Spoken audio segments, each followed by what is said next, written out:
Around, Anton called out to Theodore. With a serious expression on his face, he said that from now on the main character should focus on Alina's safety, noting that they would stay to buy him some time. With a worried expression on his face, Theodore declared that he would do his best. Showing an approving gesture, Anton said that this was nice, adding that Theodore was very reasonable for a recruit, noting that everything else was on him. Raising his hand, Anton ordered everyone to disperse to their positions. Turning to the second car, he said that they needed to set off now, adding that they could evade the route, asking them to move as far as possible. A mysterious glow emanated from the magical carts. One of the drivers, while in the car, announced that preparations had been completed, after which, the other driver said that they could start. The sparkling blue aura made some sounds. Many soldiers near the vehicles froze, awaiting further orders. Raising his hand, Anton ordered the soldiers to prepare for battle, asking them to disperse to their places. A dark aura began to emanate from the seal that Anton made. Having folded a new seal, he froze in one position. A group of nearby magicians performed the same action. Getting into a fighting position,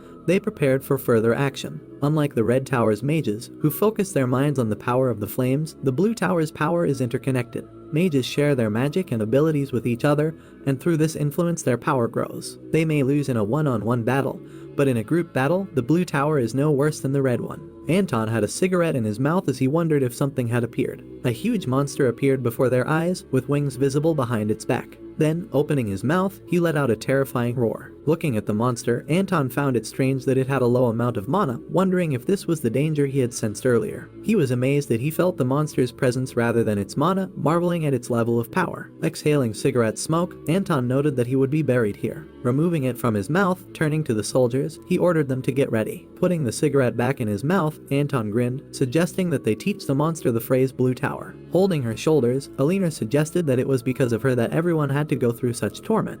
With an annoyed expression on her face, she noted that if she had left the village, or had not been born a high elf. After her words, the main character put his hand on her shoulder, hoping to calm her down. Alina repeated again that they were all because of her. Taking her hand, Theodore said that she should not blame herself, adding that in this situation she is the victim. Looking at the taken aback Alina, the main character said that if we imagine that she was not a high elf, then a simple gang of robbers would follow them, again asking her not to blame herself. With a serious expression on his face, Theodore said that it was not she who was bad, but the one who forced her to do this. Turning his attention to Alina, whose face was covered with tears, he noted that if she felt anxious, then she should think about her sadness, telling her that she was not to blame for anything. Squeezing the protagonist's hand, Alina thanked him for his support. Leaning towards her, the main character also expressed his gratitude, hoping that she would forgive him for this. After which, rushing into her arms, he bowed his head. Holding Theodore by the shoulder, Alina tried to find out what was wrong. Having completely covered her with his body, the main character cried out that she needed to lie down. After which, a powerful explosion occurred on the territory of the palace. The guy's gaze fell on the monster, whose tentacles fluttered in different directions. Turning around in his thoughts, Theodore was amazed that they had found them, noting that not even 10 minutes had passed since they left. With a worried expression on his face, as he continued to think, he wondered if this meant that in such a short time, all the elite magicians of the Blue Tower were killed, adding that these monsters could easily catch up with such a fast mothermobile. Flapping its wings, the monster watched the children lying on the floor. His eyes were shrouded in red streams of aura as he let out a terrifying roar. Covering his face with his hand, Theodore noted that, although faintly, he could feel the mana of the magical convoy, wondering if this monster was their enemy. From what he saw, the main character was shocked. In his thoughts, he reported that he knew that the enemy would not be simple, amazed at what he saw. An unknown liquid was dripping from the monster's body. His sharp claws were visible in the air. Flapping his wings, he continued to make an unimaginable roar. Drool slowly flowed from his mouth. Finally getting to his feet, Theodore wondered who was behind all of this, noting that he had never heard of the existence of such monsters. Looking at the monster's eye shrouded in a red aura, the protagonist thought that from its aura, he could only tell that this monster was different from all the opponents he had ever met. While on Theodore's arm, turning to Pride, Gluttony stated that her disgusting appearance had not changed at all. With a serious expression on his face, Pride noted that he could say the same about him, amazed that he clings to such inferior creatures as people, calling him a laughingstock. Lowering his head, Pride declared that by doing so, Gluttony was disgracing the 7 deadly sins by associating with people whom he called pathetic monkeys. After which, the monster wondered if there was any benefit to those who could rely on time and luck. Crying out, Gluttony stated that a fool like Pride, who doesn't even understand the concept of beauty and wisdom, has no right to vote. Adding that after collecting and combining different samples, he came to the conclusion that he had reached the limit as a living being. Paying attention to the monster, who tilted his head, the magical Grimoire noted that on the other hand, He was just a loser who gave up, unable to go beyond the limits of possibility, wondering what the difference was between that and a hastily cobbled together chimera. Beside himself with rage, rising above the guys, Pride ordered him to shut up. Having created a magical barrier that blocked the monster's attack, Theodore turned to Alina. While maintaining the magical technique, the protagonist wondered why something like this would attack them. Raising its paw, the monster prepared to strike again. The plot tells us about a grimoire of a self-sufficient type, vanity. Gluttony said that he, like him, is part of the 7 deadly sins. Looking at the angry monster, Theodore prepared to defend himself. The magical grimoire noted that if his sin was gluttony, then the monster's was pride, noting that he was a usurper of the species who was born from the predators of the Tree of Life. Holding Alina's head, the main character tried to find out whether such is the power of pride. Many red spikes were visible from the monster's back. In his thoughts, Theodore theorized that if he was a mage who collected mana, then Pride was a mage who absorbed lives. Declaring that it didn't matter what kind of organism it was, Gluttony revealed that the monster could harvest any genetic code, adding that it could reproduce the characteristics of any species it absorbed. Theodore was taken aback by what he heard. Looking at Pride's hands, reporting that this was the case, the magical grimoire noted that for trolls, this is their ability to regenerate, adding that for ogres, this is their physical strength. Raising his head, Theodore thought that he was beginning to realize that the monster was capable of using the traits of the creatures it had absorbed. After which, the main character tried to find out how many abilities Pride can use at the same time. Observing the enraged monster,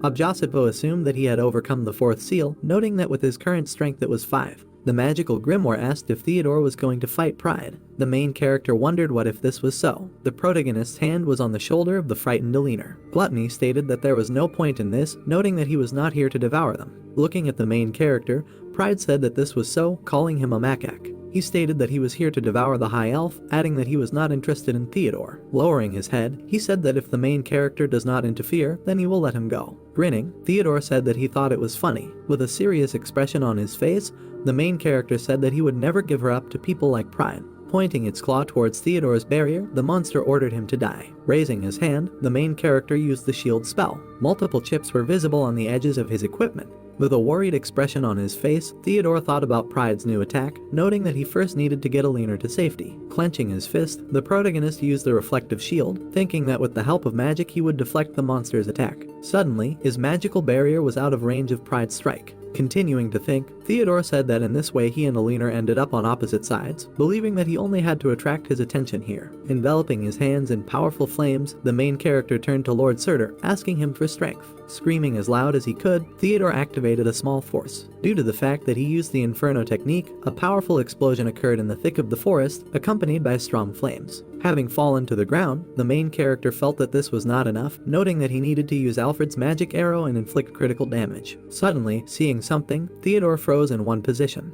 His gaze was drawn to Pride, whose hand was heading in his direction. The monster's blow caused dust to rise on the battlefield. While in the shackles of Pride, the main character formed a powerful cloud of aura, due to which the earth began to tremble. Raising his hands, he continued to emit technique from himself. Horrified, Theodore thought that if it were not for the protective magic, he would already be dead. With a stunned expression on his face, he thought that if he received another blow, he would die, considering it unimportant whether he won or died. Continuing to think, the main character noted that even fighting with all his might, for Pride he is just a pathetic insect. Baring his teeth, he recalled Glutton's words that if he allowed Alina to die, he would live, adding that in the end, what he needed was the blood and flesh of the High Elf. Frozen in one position, Theodore was sure that life came first, stating that getting out of here would be a good decision. Continuing to maintain his technique by turning to Glutton, the protagonist tried to find out how he could win. Saying that it was not victory he needed, he asked the magical grimoire to hit the monster at least once. While in Theodore's hand, Glutton wondered why he was trying so hard, asking if the High Elf was dear to him.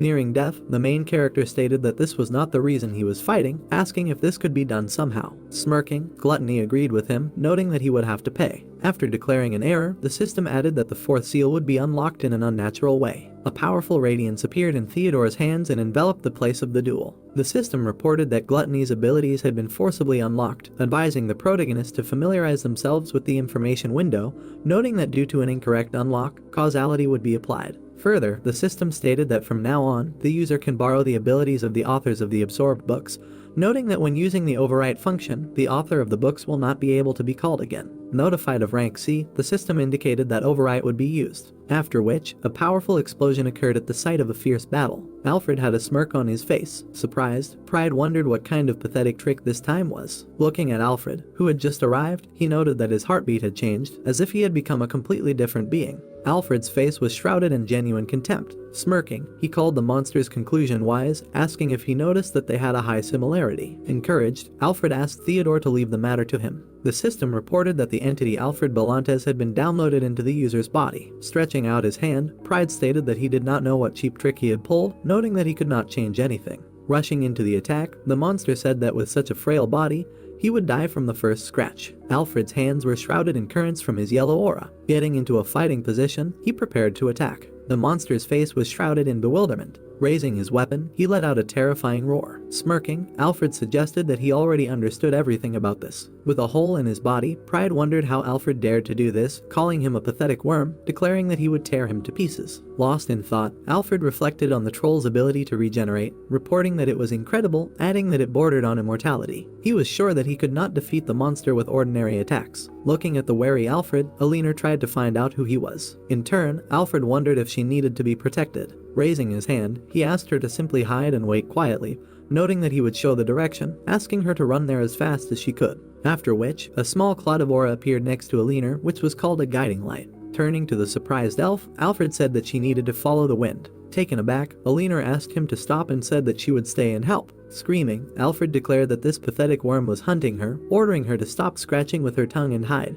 Biting her lip, the elf thought that he was right, adding that for him she would only be a burden. Following the guiding light, Alina hoped that the main character would return safely. Presented before the angry Pride, Alfred froze in one position. Leaning towards him, the monster wondered if he was foolish, asking if he thought the high elf could escape from him. Further, Pride stated that as long as he was alive, she would have nowhere to hide. Letting out a terrifying roar, the monster, calling Alfred a monkey, said that he would devour him right here and then find the elf and devour her too. Concentrating, frozen in one position, Pride activated the power of the ogre, the power of the minotaur, and the power of the cyclops. With an angry expression on his face, he declared that he would make Alfred regret getting in his way by ordering him to die. After which, a loud explosion was heard at the scene of the fight. Alfred's body was shrouded in a magical barrier. Hanging in the air, he thought that the monster's strength was truly incredible, noting that this shockwave could turn all of his organs into mincemeat. Putting his hand forward, Pride tried to grab Alfred. Rushing to attack him, in his thoughts, Alfred thought that he was not only strong, but also fast. Suddenly, his body was enveloped in bright flashes of aura. His face was filled with anger. Alfred folded his hands into a seal and prepared to fire. Having placed the seal on Pride, Alfred used the smashing heavenly rocket. From the colossally powerful attack, the monster's body was thrown to the side. Finding himself on the floor, calling Alfred a pathetic worm, he wondered how it didn't get to the point where his attacks couldn't kill him. Suddenly, with lightning speed, Alfred found himself next to Pride. An aura was visible on his fingertips, preparing to fire. At the sight of the fierce battle, many bursts of bright energy appeared. Looking at the monster's mutilated body, Alfred noted in his thoughts that if he couldn't die, he would simply make a sieve out of it. While in a place where everything was covered in dust, Pride reported that he understood everything, adding that Alfred could calculate all the movements of a humanoid body. Plunging into the depths of his armor, the monster wondered what he would say to this. New parts began to form from his body. Someone's hands were visible in the thick smoke. Having reincarnated into an unknown creature, Pride froze in one position. Trying to stay on his feet due to the powerful currents of wind, Alfred thought that he was also studying him, noting that he had really never met such monsters. Bowing his head, Pride stated that his current form was perfect, adding that his tricks would not work on him now. Swinging his claw, he ordered Alfred to die. At the last moment, Alfred managed to avoid the monster's attack.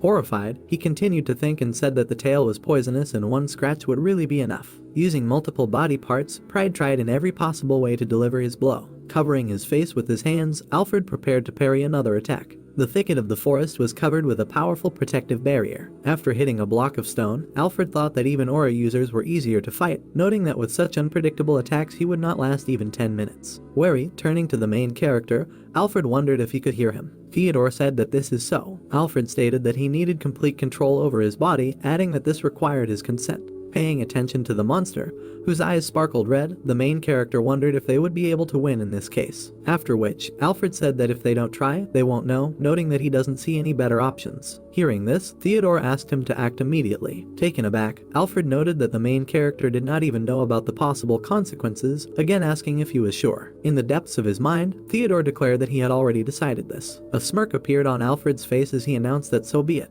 The system stated that a hidden broadcast function would be activated, revealing that if the broadcast was successful, the protagonist would completely restore the identity of Alfred Balance. Turning his attention to his hand, Alfred froze in one position. The system notified that if he failed, all of his abilities would be lost and Theodore's personality could be destroyed, signaling the start of the broadcast. With a distraught look, Alfred prepared for battle. Attempting to attack with his tail, Pride declared that his tricks would no longer work, suggesting that he would probably repeat empty flutters. Bowing his head, he said that this was a pathetic attempt. Then, the monster, using multiple parts of its body, continued to strike endlessly. Putting his hand forward, Alfred activated the protective barrier. Looking up, he activated the Song of Battle. Clenching his hand into a fist, he took advantage of the Rhapsody of Power. Enveloping Pride's body in his bright aura, Alfred activated Forte. Extending his hand forward, he activated his flaming palms. The thicket of the forest was enveloped in flames, which resulted in an explosion. Putting his hand behind his back, concentrating the combination in it, Alfred applied 2 circles. Releasing an incredibly huge burst of bright aura,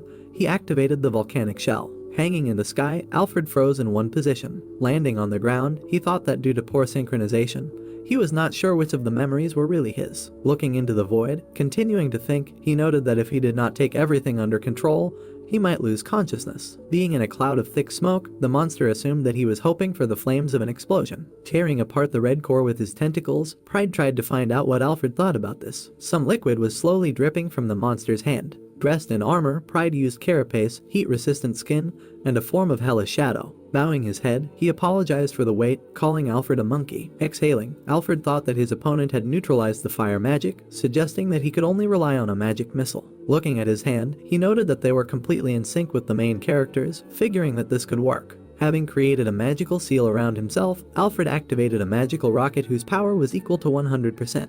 Putting his hand forward, Alfred prepared to launch an attack. His technique created a powerful shock wave. Alfred's magic swing resembled a bow. A powerful explosion occurred in the center of the forest. The place of the fight was enveloped in a bright burst of light. Alfred's face was shrouded in confusion. Wary, he wondered why Pride didn't even move, assuming that his magic bullet was powerless against him, despite being 100% powerful. In the cloud of thick smoke, a red glow could be seen emanating from the monster's eye. Raising his hand with a laugh, Pride stated that he was ticklish, noting that it wasn't bad for a monkey, asking if that was all his strength. With a distraught look, the monster froze in one position. Tilting his head, he assumed that Alfred had exhausted himself. Leaning on his arm, he announced that it was his turn, noting that he would slowly tear Alfred into small pieces. The monster jumped up and rushed towards him. Getting into a fighting position, Alfred prepared to block the blow. Horrified, in his thoughts, he noted that the monster had become many times faster. From the blow of Pride, fragments of stone blocks scattered in different directions. From what he saw, his face was shrouded in bewilderment. Turning his attention to Alfred, who had escaped from the scene of the blow, he wondered if this was a case of obsession magic. The monster saw that he knew how to run and hide. Wary, Alfred thought that even if he shot at him with the same force, it was not a fact that anything would change. Looking at Pride, who turned up sideways, Alfred noted that it was useless to use the same technique on him, adding that if he wanted to take him by surprise, then he needed to use something that he had not shown before. Seeing the monster clenching its fist and preparing to attack, Alfred thought that he wasn't even sure if it would work, figuring that despite this, he had to try. Suddenly, Pride's body was covered on all sides with shining circles of aura. Stretching his arm forward, Alfred continued to maintain his technique. The monster's fist was a meter away from his opponent, after which Pride struck again. Wary, he reported that he did not feel it, wondering if it was obsession magic again. Suddenly, he was surrounded by a crowd of Alfred clones. Beside himself with rage, calling Alfred foolish, Pride ordered him not to dare underestimate him, asking if he was thinking about pulling off the trick that worked twice again. Concentrating, the monster used the observer's eye. Blocking out the clone's attacks in his thoughts, Pride was amazed that all 6 were fakes, wondering if he had made a mistake. Turning around, the monster could not understand where the real one was. Calling out to Pride, Alfred said that he was here. A cloud of bright aura was visible in his hands. Shouting at the top of his lungs, he used Battle Song, Rhapsody of Power, Sfrazando, Memorization, opening all the slots in a double flaming projectile. Staring into space, Alfred thought about shooting at the cost of his hand, noting that he would put all his remaining magic into this shot.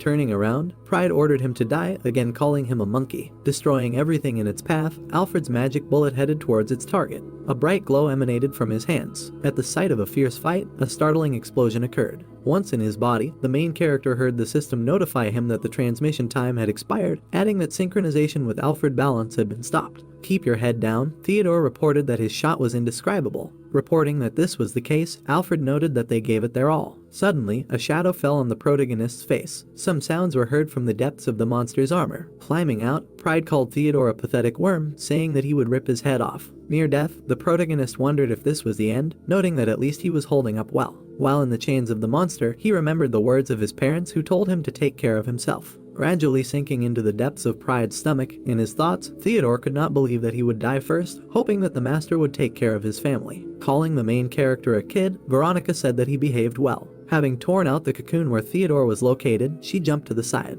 Forming a magical weapon in her hand, Veronica prepared to strike. Lowering her gaze, she apologized for being late. Having managed to open his eyes, the main character tried to find out if the Tower Master was in front of him. Lowering her blade, Veronica asked the main character to rest a little, noting that she would sort it out here. Moving her blade forward, she activated the flames of purgatory. His gaze was shrouded in genuine malice. Throwing the weapon into a thick cloud of smoke, Veronica used the blade of hell. Horrified, Pride declared that this was impossible, noting that it was impossible to hurt him with fire magic alone. Leaning on the ground, the monster said that the regeneration power of this body was comparable to immortality. Rushing towards Veronica, calling her a pathetic worm, the monster declared that he would devour her first. With her fist behind her back, Veronica froze in one position. With lightning speed, she pierced Pride's eye with her hand. Due to the colossal power of the blow, an explosion was heard at the scene of the fight. A crack was visible in the monster's eye. Raising his tentacles, insulting Veronica again, he tried to find out how she dared to do this, calling her a hybrid ape. Raising a giant sphere of fire above her head, Veronica used the 7th magic circle, Hellfire. With a look of contempt, she wondered what the monster was trying to mumble, noting that it infuriated her. After which, a strikingly strong glow appeared in the thick of the forest. The eye of the monster with black tentacles looked straight at Veronica, the supreme mage of the Red Tower. This creature was very unhappy with her actions. It noted that Veronica was a disgraceful half-breed monkey. Veronica looked menacingly at this monster. Indifference and strong rage were visible in her eyes. She raised her hand. The girl used her magical power. She noted that the magic of the 7th circle is hellfire. Her gaze became judgmental, and she began to question him. The descendant of the dragon race noted that what was this nasty thing saying, and added that he kept muttering something under his breath very noisily. An explosion of gigantic proportions thundered across this territory from Veronica's impact. The red eye of that monster began to split into pieces. The fragments flew in different directions. This creature remarked in his thoughts, uncivilly shouting that if everything continued to move at the same pace, then this body would not last much longer,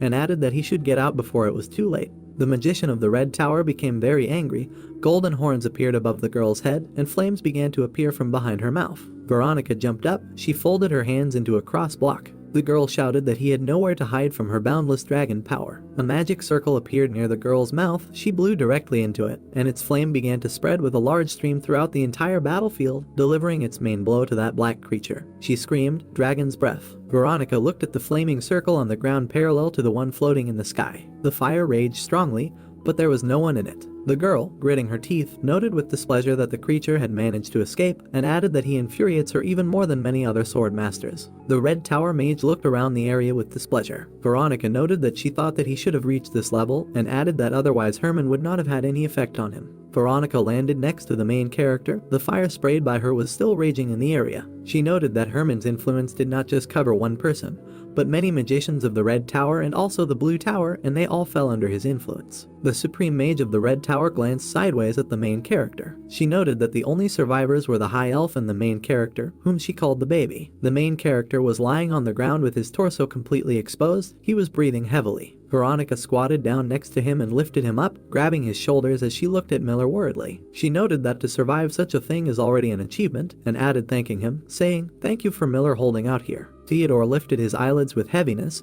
but he was looking at the ground. The main character said with heaviness, "The mistress of the Red Tower." Veronica looked at Theodore with a smirk in her eyes. She noted that he now had severe wounds on his body and added that he should not overexert himself too much and ordered him to just lie still. The lady of the tower stood up and looked at the girl who was hiding behind a tree. She shouted to her that everything was alright and noted that it was safe here and the girl should not hide anymore. The main character looked to the side out of the corner of his eye in surprise. He asked himself in his thoughts that there really was someone else here besides the mistress of the Red Tower. Elinor, the High Elf, ran out of her hiding place and placed her hands on her heart. At first Alina wanted to justify herself and say that she would not appear, but when she saw Theodore she screamed, "Mr. Miller." Two girls sat on either side of Theodore, looking at him carefully while he was barely breathing. The elf shouted, "Mr. Theodore," and began to ask him if everything was fine with him now and how he was feeling, and asked him if the main character recognized her. Miller's eyes could barely keep open, tears flowed down Alina's cheeks, and Veronica looked at the main character in embarrassment. The main character barely squeezed out the following words. He noted that he was very glad that Miss Alina was safe now.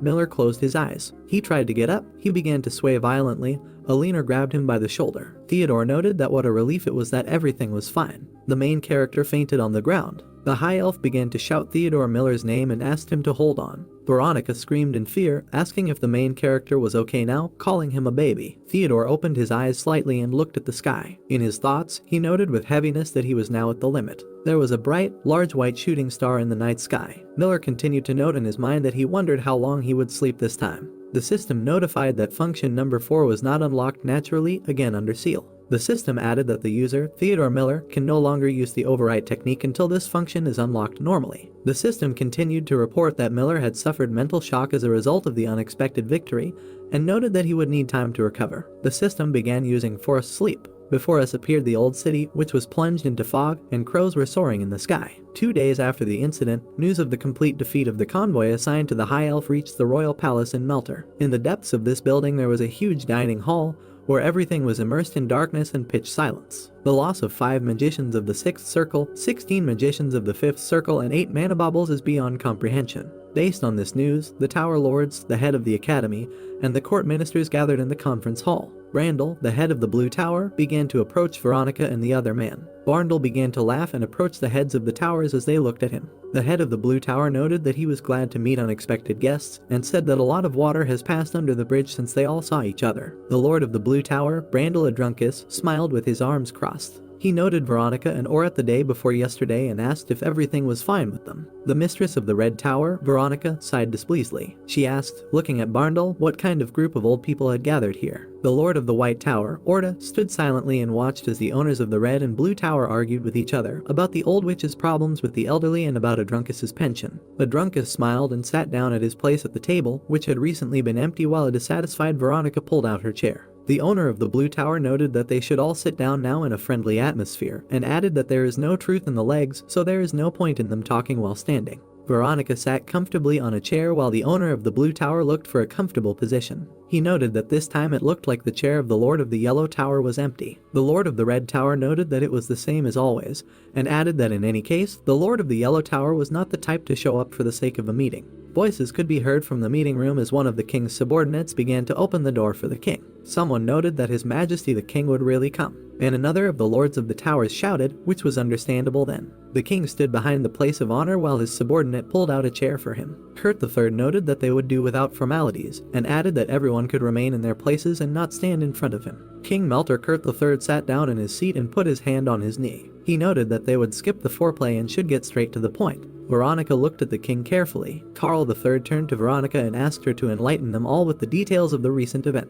Veronica obediently agreed with the words, "Yes, your majesty." She remembered the appearance of that monster who was looking at them angrily. The lady of the Red Tower noted that 2 days earlier, a convoy that was crossing the Na Luna Mountains was attacked by an unknown monster. She added that all the manamobiles equipped for this mission were killed, and noted that their eternal composition of 21 magicians perished. King Charles III listened attentively to Veronica. She continued to say that although the High Elf had been delivered safely, she noted that towards the end of the battle the Monitor had escaped. More people came to the meeting. Among them sat a girl from the Yellow Tower and a man from the Red one. The man in the red hat asked Veronica in surprise whether the entire cast of 21 magicians had been killed, and asked the mistress of the Red Tower whether someone had really managed to escape from her. On the other half of the table, people who had arrived were sitting, and they were all looking at the Lord of the Red Tower. They shouted that to think that the incident happened on such a large scale, and someone asked Vladika Veronica if she really wanted to say that there was a monitor that was not even inferior to Vladika in strength, and is now walking free somewhere. The king was dissatisfied with what he heard. Kurt III ordered everyone in the meeting room to be silent. The king looked at his subjects and hugged his knee with both hands. He noted that it was already fortunate that at least the elf was not hurt, and added that they managed to avoid the worst-case scenario. The king thought and opened his mouth slightly. In his thoughts, he noted that over 20 elite magicians had died due to international strife, and added that the High Elf for whom they sacrificed their lives was not so valuable. and it would be pointless. Kurt III noted, continuing to think that the dead deserved full compensation from Elfheim. Many, including the head of the Blue Tower, looked at the king carefully and some were lost in their thoughts. Kurt ordered his subjects to organize compensation for the families of the dead magicians, and noted that they must make sure that Elfheim will repay them according to what they deserve for our work. The king asked Brandel if it was not so. The Lord of the Blue Tower looked at the king carefully with a smirk and a serious look. He noted that the elves were a race that paid the bills, and added that in this way everything should go as His Majesty the King said. King Kurt III looked at Brandel carefully, putting his hand to his lips. Kurt noted that he would be at a dead end if it were otherwise. The king turned his gaze from the Lord of the Blue Tower to the others and removed his hand from his face. He noted turning to Brandel and asked him to escort the elf to Elfheim, and added that he apologized for giving them this building immediately after completing the further mission. However, he continued to say that as far as they all know, Veronica does not have the best relationship with the elves. The Lord of the Blue Tower addressed the king and extended his hand to him as he looked at him with interest. Brandel noted that one way or another he would be happy to carry out His Majesty's order, but noted that before that he wanted to convey his elf's request to him. Kurt III smiled and began stroking his beard. He asked him again what the request meant and suggested that he believed that this request was directed in his direction. The Lord of the Blue Tower noted that this was true. Brandel looked at His Majesty in surprise. He noted that the elf asked permission to stay here in Melter until Theodore Miller fully recovered. The Lord of the Blue Tower noted that he was not sure about the rest of his injuries, but the wound on his right arm looked serious, and added that if he was not treated by the forces of the High Elves, there was a high chance that he would not be able to fully recover. In the background, everyone in the meeting room began to discuss something among themselves. One of them asked if it was possible that this young man owed something to the elf. The Lord of the Blue Tower noted that Miller turns 20 this year, and he is still young, and is already in the 5th circle, which is very surprising, and added that how did it happen that all of them had not heard about it until now. There are no rumors about such talent. The king frowned. He noted in his mind that it was Theodore Miller, and again he heard the name of this guy, and added that this was the 3rd time it had been uttered in front of him, counting the incident with the convoy. Kurt III turned his gaze to the Lord of the Blue Tower. In his thoughts, he noted that Miller would have plenty of luck, because these are called the qualitative traits of a hero, and added that it might most likely be that he is simply very extraordinary. The king continued to say to himself in his thoughts that he did not know what exactly was true, but from all this it was clear to him that Theodore Miller had already helped this country more than a couple of times. Everyone in the meeting room turned their gaze to the king. Kurt III noted that he had no reason to refuse the request of the Lord of the Blue Tower, and added that in any case, they take care of the victims of such serious disasters. It is the duty of the king. The king snapped his fingers and carefully looked around the entire hall. He noted that the only survivor of the convoy was Theodore Miller, and he should be elevated to the title of Baron, and added that in addition, he would accordingly award him a silver magic medal. Over the kingdom of Melter, the raven's feathers flew through the air. Theodore Miller was all gone, his lips were very dry, there was a bandage on his head, which was lifted by the elf. Alina removed her hand from the protagonist, she held her knees and looked at Miller, who lay at attention on the cot. The elf Alina, who was the highest of all the elves, noted in her thoughts that all of Theodore's physical injuries had been healed, and asked herself why Mr. Theodore Miller still had not woken up. Alina looked sadly at the main character. She noted in her mind that she would like to express her gratitude to him before she left, and added that he did not want to just up and leave without even saying goodbye. Miller began to move a lot while the elf looked at him. She mentally asked him to open his eyes as soon as possible. She was very worried about him. The Lord of the Blue Tower climbed the steps and looked at the elf and the main character, and Alina looked at him. Brandel noted that he was very sorry that this happened, but they could no longer wait for Miller to awaken, and added that the delegation from Elfheim had already been putting pressure on them all day. The Lord of the Blue Tower closed his eyes with an exhalation. He noted that he understands her sadness, but the longer she waits for Miller to awaken and for him to open his eyes, the stronger their relationship between Melter and Elfheim is, so he asks her to understand him. Miller lay with the carriage on his head while Alina and Brandel communicated with each other. Alina was embarrassed, but she noted that she understood him and everything was clear to her. She added that what a shame it was for her to do this. She looked at the main character again with a blank look, but with hope. The high elf leaned down and kissed Theodore Miller tenderly on the forehead. She opened her eyes with a smile and her cheeks turned red. She asked him if they would meet him again, addressing Mr. Theodore. Morning came in the kingdom of Melter. The bright rays of the sun were shining directly into the windows. The main character snorted sweetly while lying on his bed. Suddenly the main character woke up and sat up carefully.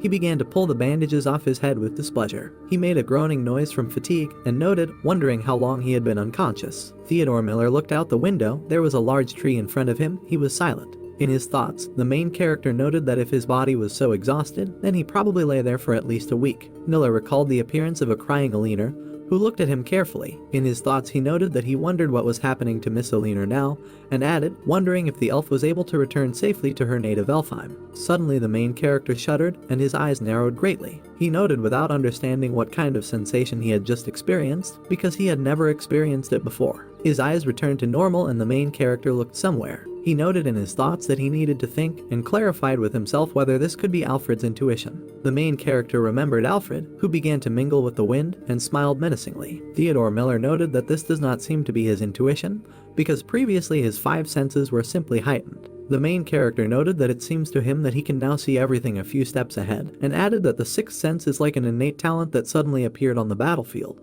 And it was precisely because of this that Miller continued to think that he had become a war hero with only one weapon, and asked himself again with a magic missile. Miller put his hand to his face. His head hurt very much and was splitting into small pieces from his thoughts. In his thoughts, the main character noted that apparently he would not be able to immediately master the 6th sense, and added that he would need time to get used to it and his new sensations. Suddenly, a voice suddenly called Theodore. The main character got scared and turned sharply at the voice of something.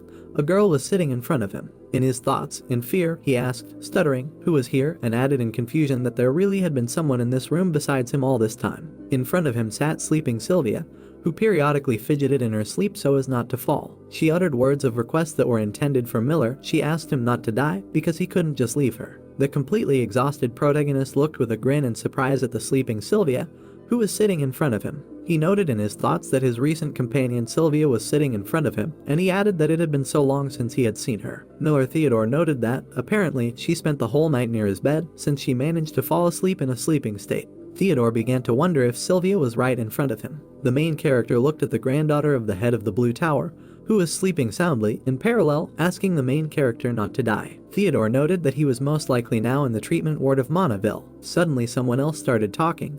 It was a glutton who asked whether the main character was awake or not. Theodore looked attentively at the glutton, who was looking directly at the main character. The main character turned to his magical grimoire in surprise, while the glutton noted that for some time he would not be able to go to meet the main character, like that time that recently happened. The glutton looked straight into the eyes of the main character. He stated with a grin that until the next seal was broken, and noted that he would be 100% deprived of his autonomy now. Theodore Miller looked attentively and dumbfounded at the glutton while Sylvia slept nearby next to us. The main character asked him again in surprise. He did not understand how he was deprived of autonomy. Gluttony explained that he is simply one of the parts of the grimoire, that is, his system, equal to him in strength and capabilities, and added that due to the fact that he forcibly removed the 4th seal from the main character, it, in turn, imposed on Gluttony or limitations. The magical grimoire began to choke and his eyelids closed. He asked Theodore to hurry up and remove the next seal with his own strength. The main character was greatly stunned by the words of Gluttony, and he, in turn, fell into hibernation. Miller noted that what happened during the battle with Pride was entirely the result of the glutton's efforts, and added that it seemed that he would not be able to properly talk to him until he removed the next seal. Suddenly, unexpectedly, Sylvia woke up and began shouting Theodore's name. She was happy, and Miller was scared that he even put a block from his hand in front of him. The granddaughter of the Tower Lord smiled brightly.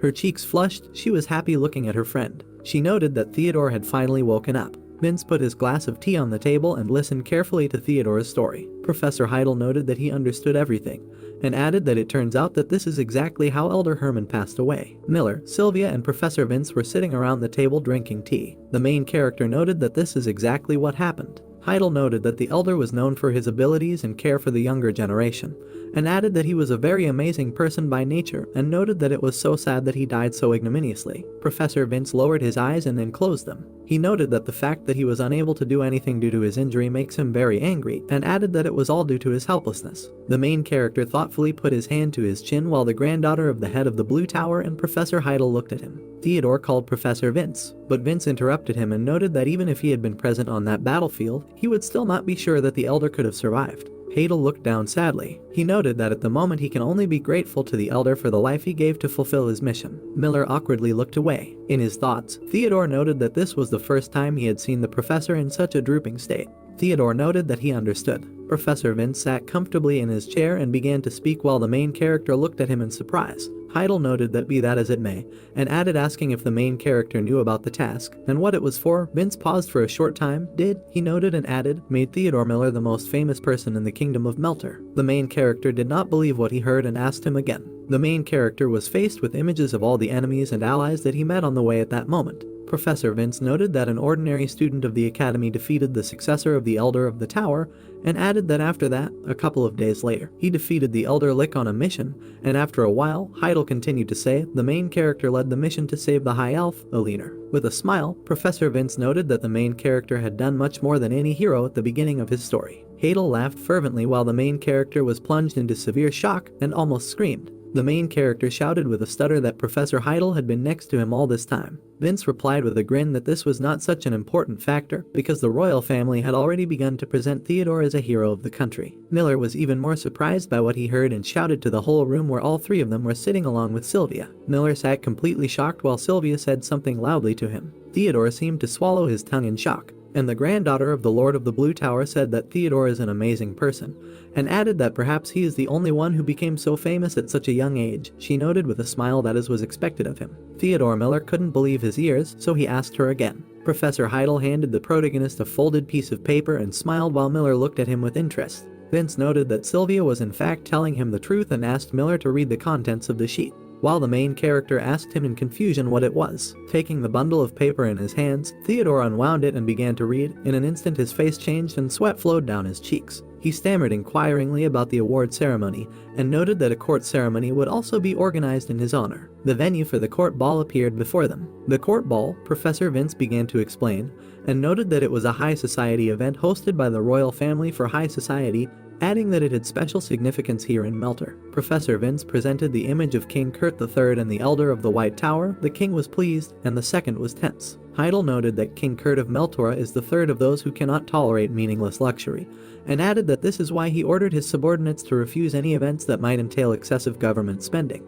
Theodore Miller fiddled with his hands. He was worried while others looked at him. He asked the professor that they really decided to arrange this event especially for him. Professor Vince noted that yes, and he himself thinks so, that they want to smooth out the tragedy that occurred while accompanying the High Elf. Vince paused for a short time and noted that this is done by introducing a new hero to the public. The main character looked at Heidel blankly while he smiled in his face. Miller asked that he was really worth so many honors. Professor Vince replied that yes, that was exactly the case, and added that if they had simply wanted to use his name, they would not have awarded him the Order of Honor. Theodore's eyes looked straight at the paper. He reread the contents of the text with shock. In his thoughts he noted that the Order of a True Magician, and he asked himself why he needed it. Theodore Miller lowered the letter and looked directly at Heidel as he gazed intently at his student. Professor Vince noted that one way or another this is the Order of a True Magician, and added that he does not think that anyone else will receive it after 30 years. Heidel added that he simply cannot believe that his student will receive this order. The main character looked suspiciously at his master. He turned to Professor Vince and asked whether this order was really so valuable. Heidel looked at Miller in surprise as he looked at him. Vince asked his student again and asked that he really didn't know what that order was, and added that he would then allow him to explain it. The main character was shocked by what he heard, and his eyes narrowed. Heidel explained that receiving this award is the same as receiving the title of Viscount, and noted that only those magicians who have done something outstanding for their country receive it, and added that in short, this is the highest honor for a magician Meltora. Professor Vince smiled slyly looking into Theodore's eyes. He noted that he forgot to add that the Order of the True Magician comes with a cash prize, and added that most likely he would be awarded a national treasure during the ceremony. Theodore Miller was very much amazed and excited about the possible prizes for his actions. Theodore imagined the ceremony hall, and he asked himself, excitingly,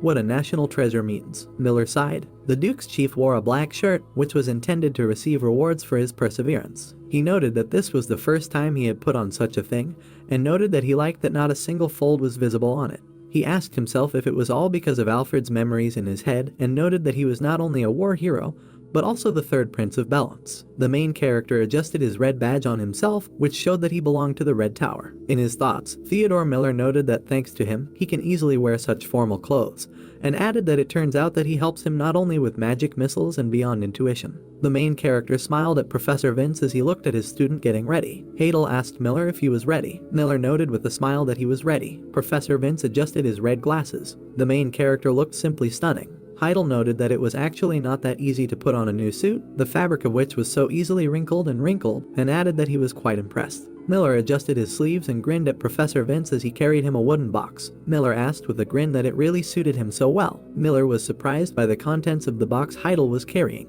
Professor Vince noticed that the main character forgot something and asked him if he wanted to wear it. Miller smiled cheerfully. The main character put on a mantle that belonged to the Red Tower. Hadel noted that this cloak seemed to be tailored for him, and added with a smile that everything was fine and the preparation of the world was over. Professor Vince stood opposite the main character. They looked at each other with a smile, and both were stunningly dressed. Heidel noted that he would like to say one last thing to the main character, and added that today he is the main guest of this ball. Professor Vince noted that no one has the right to be rude to someone who will be awarded by His Majesty himself, and added that now knowing all this, the main character should try not to make enemies. Heidel smiled slyly and noted that he should not bend under people just because of their names or abilities, and added that he should simply straighten his shoulders and walk forward with a confident gait. Theodore bowed to his teacher's instructions with his eyes closed. He noted that he would definitely remember this. Professor Vince looked at his student. He noted that, however, he is sure that Miller would have managed it without his instructions, because Theodore is him. Heidel extended his hand to his student with a kind smile. Professor Vince noted that Miller should go first and he would join him later, and added that they would see each other at the ball. The main character put his hand on the door handle and pulled it. He took a deep breath. In his thoughts, Miller noted that with every step his heart was beating faster and faster, but, he noted, the main character smiled softly with his eyes closed. He noted that thanks to his professor and Prince Alfred, he was not worried at all and thanked them. Theodore walked imperiously with his eyes closed. Someone shouted, "Let me introduce," and noted that he was the first laureate of the Order of a True Wizard in 30 years and the hero of today's ball. The main character walked with an even gait, Polish steps, straight to the nobility. He was wearing a Red Tower cloak. The voice continued to say that the Wizard of the Red Tower was now Baron Theodore Miller. The main character smiled, saluting with his fingers. Miller walked past noble people while they looked at him carefully and whispered. Someone from the crowd asked if this new Baron was not from an ordinary family of nobility, and the man replied that if he didn't know, he would have thought that this was some kind of prince, and added that he must be very well brought up. Miller leaned his knee. He looked straight at King Kurt III with his eyes closed as he gazed at him from the stands. Miller introduced himself and noted that he was the Wizard of the Red Tower, an honorary Baron Theodore Miller, saluting the son of Melter. The king smiled, looking at the new Baron. He noted to the young hero Melter that enough formalities. The main character began to open his eyes. Kurt III descended into the ceremony hall, and two maids stood on either side of him, and the king himself looked at Miller. He noted that Theodore Miller saved the high elf from the slave trade, and added that he faithfully protected the elf-aliener from an unknown creature. Kurt III with all honors pinned a badge with a blue stone on the main character. He noted that such great feats as his should be appreciated, and added that this award was given for services to the fatherland. Miller began to rise from his knee with a bow, while everyone else in the hall began to give him a standing ovation, and the king looked at him. Miller thanked His Highness for such an honor. King Kurt noted that he is looking forward to Theodore Miller's next accomplishments. The main character and the king shook hands, and the hall began to burst into applause even more. King Kurt waved. Kurt III turned to the inhabitants of his kingdom and smiled. He noted that for the exceptional achievements of Baron Theodore Miller, and added, who from now on is exalted to the rank of Viscount, also receives as a reward 1,000 gold coins and 1 treasure from the state treasury. The king looked at the audience with a wide smile. He noted that at this royal ball, he took a short pause and noted that now let everyone begin to revere his glory. The orchestra played a pleasant melody, and the couples at the ball began to dance to the beat of the song. Several couples circled the ceremony hall and chatted with each other. King Kurt III stood with the main character and looked at it all. He noted that with the award ceremony over, it was now time to celebrate. Suddenly the king turned to the main character and put his hand on his shoulder. Miller was surprised. Kurt III noted that another person would give the treasure to Miller, and added that he would understand who it would be when he met him. The king grinned evilly, and his expression became darker than a cloud. Kurt III added that for now Theodore would enjoy the ceremony, and also noted that the king himself would go and take care of the worms that interested him. Miller watched the king leave him. The main character asked himself that the king really said that he would deal with worms. A bunch of people crowded around Kurt III. They surrounded him from all sides and began to have a casual conversation with him. The main character noted that it is immediately clear that the people here are influential, and in his thoughts he noted that he thinks that if he lingers here, he might die of boredom. Sighing, Miller noted to himself that okay, and he will go to his master and to the others from his tower while no one is going to follow him. A voice called out to the main character, and he was very surprised by this that he turned around sharply. Two young girls approached the main character while he stood awkwardly. One of the girls was hiding behind her friend. The girl in the pink dress admired Theodore's beauty. She exclaimed that it really was Mr. Theodore, and added that she was glad to meet Viscount Miller. The girls began to come closer to him. While the main character was moving back, he was confused. The girl in the pink dress continued to say that she had heard a lot about him, and asked Viscount Miller if he would dance with her. The main character had a stream of sweat flowing from his face. He asked himself who these people were and what they wanted from him. Suddenly Miller heard the familiar clicking of heels. It was Veronica, who with a bright smile walked towards her young man Miller. The mistress of the tower was very beautifully dressed. She asked the girls, addressing them as if they were children. She asked them if they knew who they were messing with so brazenly right now. She came closer to them and stood opposite the girls and looked into their eyes with a sly smile. She asked the girls for forgiveness and noted that Theodore Miller was all hers today and asked them if they wanted to argue with her about it. The girl in the pink dress began to water her eyes. She was scared and put her hands in front of her. Veronica noted that she was in a good mood today and added, promising that today she would not fight at full strength. The girls scattered in different directions and began to go down different flights of stairs while Veronica looked straight at the newly made Viscount. The girl in pink pouted while her eyes filled with tears. She noted that she was asking for forgiveness to the Lord of the Red Tower and added that who would have thought that Theodore Miller would dance with the Lord of the Red Tower, Veronica. Veronica laughed at the situation while Miller was shocked by her. She noted how bored she was at this ceremony and asked that apparently this time there was no one else to distract them. The Lady of the Red Tower put her hand behind her hair and looked slyly at Theodore with a smile as he stood silently. She asked him playfully why he froze and stood rooted to the spot. The main character began to deny and noted that he simply paused. With his next words, he made Veronica blush, leaving her speechless. Miller noted that he wanted to say that Veronica looked simply gratifying in this dress. The Lady of the Red Tower sighed questioningly with a grin. Veronica beckoned him with her finger with a smile while Miller was confused. She noted that Theodore Miller had matured and added that she was in the mood now and would enjoy being with him. Miller asked her in surprise. The main character was clearly unhappy and embarrassed by the situation. While Veronica laughed mischievously, they both headed towards the exit of the ceremony hall. The mistress of the Red Tower noted that everything was just wonderful and it was time for them to go to privacy. Theodore Miller turned over in surprise and began to ask questions. He asked himself that they should be alone and added that the guy and the girl were different during the ball and noted that this was all something from romance novels. Night had already fallen. The castle was illuminated with a faded light from bright stars that were scattered throughout the sky. Veronica did stretches while the main character ran after her and held onto his heart. The girl noted how wonderful the fresh air is right now and added that she loves walking outside. The Lady of the Red Tower looked at the main character with a smile as he walked. She asked him, "Well, let's get started." He asked Veronica incomprehensibly what she was talking about. Theodore Miller even shuddered. The girl looked at the newly made Viscount in surprise. She asked him again and said that Kurt really hadn't told him anything, and added that they would now go for the treasure. Suddenly it dawned on Veronica and she smiled slyly, looking angrily at Theodore Miller. The mistress of the Red Tower asked if they would ask him to wait a little, and noted that the main character had already begun to have some kind of movement in his pants, and grinned. Veronica put her hand on his shoulder while he was shaking with fear and awkwardness. She noted that, unfortunately, it was too early for the main character to think about this, and added that let him conquer new heights, and jokingly noted with a pause that maybe in a few years she would think about it. The main character began to sign up and deny that she had misunderstood everything. The mistress of the Red Tower grabbed the main character in her arms.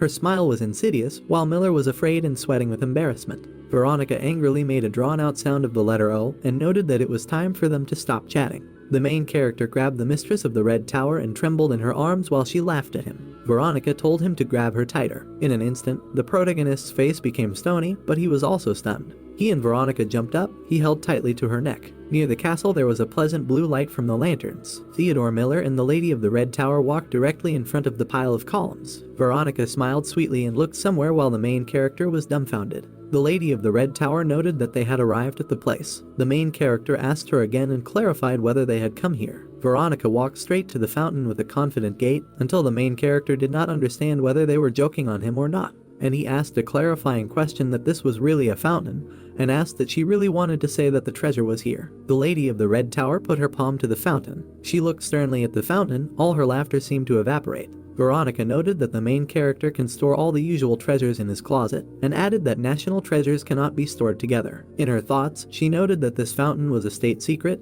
and therefore she called him outside with her. The fountain under the hand of the mistress of the Red Tower began to glow with a bright light. Veronica noted that they cannot exist together because their strength is too great and their properties are exceptional, and added that if they were sealed together with mediocre magic, everything would immediately fly up into thin air. Streams of magic began to gently swirl around her hand, simultaneously raising a gentle wind. The Lady of the Red Tower noted that this is why national treasures are sealed separately around the magic towers. The magic quickly began to move chaotically in the water of the fountain, which caused the main character to be greatly shocked. The fountain absorbed magic and transferred all of it into a ball held by a stone statue of a man. The main character noted that all the magic that Veronica released into the fountain began to be absorbed. He took a long pause and noted in shock that it was a statue. Veronica was pleased with this spectacle, while the main character stood behind her and watched it in silence. The Lady of the Red Tower noted that each Tower Lord is responsible for a couple of places, and added that she herself is also responsible for the treasure that is stored in this fountain. The statue absorbed more and more magic into itself. This sight was simply mesmerizing. Veronica noted that although she knew what was here, it would still be much better if Theodore Miller saw it with his own eyes, and asked him if that was so. The statue's hand began to disintegrate into small fragments, and in an instant, half of the statue's arm had already disintegrated with the iridescent whistle of small stones hitting each other. The magic that was hidden in the hand of the statue began to be completely absorbed. All the magic began to turn into one medium-sized blue and glowing ball. Miller asked the mistress what it was. He looked at this mysterious object in shock. His eyes narrowed, and Miller asked her again what was going on. The statue completely disappeared, but the magic continued to be absorbed by an unknown ball for the main character. Veronica noted that this was a fragment that supposedly remained from a creature that existed in another dimension. A bright red eye appeared inside the mysterious ball. The Lady of the Red Tower noted that this is one of Melter's national treasures, and its name is Object Number 3. Veronica noted that this is Umbra. Before the eyes of the main character, a stream of mysterious radiance appeared that enveloped the building. Veronica told him that before him was a fragment of the past, part of another world that once flourished in another universe. A red core was visible in the depths of the glow. Veronica reported that this was Melter's third national treasure, adding that it was called Umbra. At her words, Theodore's face was shrouded in bewilderment. Smiling, Veronica said that Umbra-like ones are similar to spirits and exist where there is neither space nor time, noting that the spheres have properties, and the one in whose hands they fall can gain their astral abilities. Veronica stated that this was all she knew, saying that she had never owned such an artifact. Turning her attention to the surprised protagonist, she said that now her Umbra is completely his, adding that he can do with it as he wants. After which, Veronica told him to have fun. Looking down, Theodore was lost in thought. Looking at Veronica's Umbra, he thought about the third national treasure, noting a strange feeling, as if the more he looked at the sphere, the more it became distorted. A powerful glow emanated from the red core located in the middle. Continuing to think, Theodore stated that magic was not able to influence her, considering that the Umbra was definitely not from their world, thinking that it was reacting to a completely different force. Turning to the main character, the magical grimoire noted that he saw an interesting snack in his hands. Gluttony's face was wrapped in a grin. Continuing to observe the Umbra, Theodore wondered if the magical grimoire knew what this sphere was. After reporting that this was the case, Gluttony noted that although she was not at the grimoire level, Theodore was still holding a high-ranking item in his hands, which would not be easy to absorb. Veronica's Umbra continued to shimmer with bright light. Gluttony stated that only half of what Veronica said was true, noting that to be precise, Umbra is not a relic of the past from another universe, adding that she is another universe. After which, the magical grimoire declared that this was a dimension in which matter did not exist at all. The main character suggested that this treasure was a type of astral world. Looking up, Gluttony noted that Theodore was thinking quickly, saying that he wanted to add that the world of this level is several steps behind the spiritual one. With an alarmed expression on his face, the main character thought about the astral world, declaring another universe in which only ghostly entities live, marveling at the fact that the Umbra is an entire dimension that is close to the spiritual. An image of a magician appeared in his head, on whose back a shadow fell. In his thoughts, Theodore said that the world of spirits is an elemental world created and maintained by the strict laws of nature, closely intertwined with the physical, adding that it is accessible only to the elementals themselves and the first manas associated with them. Presenting the image of unknown creatures, the main character said that besides him there is an abyss, a place where monstrous creatures and demons live, adding that its space is forever confused and enclosed in a cycle of chaos. After which, Theodore wondered if Umbra was not that dangerous. Wary, Gluttony asked the protagonist not to drift, saying that such spaces are imperfect, which is why they are so easy to be absorbed, noting that in fact, the Umbra is a universe that fell apart a long time ago. Turning his attention to Veronica, who was pulling herself up, the magical grimoire said that as long as Theodore stood there, she wouldn't even notice that he was eating. Calling forth streams of mysterious radiance that enveloped Theodore's face, he asked him to allow him to be satisfied, adding that he would take care of the rest. The system notified the protagonist of 15 Umbra shards, saying that the shard was from a dimension that had long ago disintegrated, an emerging dimension that appeared in the physical world after the Umbra was sealed, stating that thanks to one great magician, the shard took the form of a sphere. Further, the system noted that since the Umbra was formed within the astral prostanter, the sphere is highly resistant to attacks from the material world. After which, gradually, Gluttony began to consume the Umbra. Revealing the unknown rank of the treasure, the system stated that by absorbing it, Theodore would gain its power, noting that there was no time to assimilate it. And immediately after absorption, spiritual perception would increase, adding that the user would not be able to fully use it yet. The system reported that after assimilation, only 20% of the potential would be available to the user. Looking down, the main character thought that at the moment his limit was 20%. Turning his attention to the magical grimoire, Theodore asked him to start eating. The system stated that the main character had absorbed an Umbra shard, adding that his body will be adapted to a new type of power, and from now on, the user can directly contact astral entities, and from now on, the user can see astral entities with the naked eye. The system notified that the Umbra seal would be engraved on the user's body. Suddenly, Theodore's body was enveloped in unbearable pain, causing him to cry out. Horrified, the protagonist wondered if it was Umbra's seal. Looking at his hand, he noted the incredible fact that he could feel it filling his mind with spiritual information. Smirking, Veronica noted that she could see Theodore absorbing their national treasure. Taking his hand, she noted that his magical powers had not increased, asking what he thought about it. Lost in his thoughts, Theodore considered that everything had turned out alright, remembering the words of Gluttony, who said that Veronica would not notice him. Suddenly, the protagonist's hand transformed into matter that passed through Veronica's hand. From what he saw, Theodore was shocked. Horrified, he noted that for a second he thought he had died, wondering if that was the power of Umbra. Looking around, the main character spoke about an instant transition from the physical body to the astral one, saying that only magicians of the 7th circle can master such an ability, adding that not everyone can master it. Concentrating the streams of aura passing through his body, Theodore thought that with the ability to change shape so quickly, he could easily repel any physical attack from the enemy, and would also be able to pass through barriers and walls. Smirking, he noted that of course he would not be able to defeat someone like the mistress, but it would not be easy to defeat him either.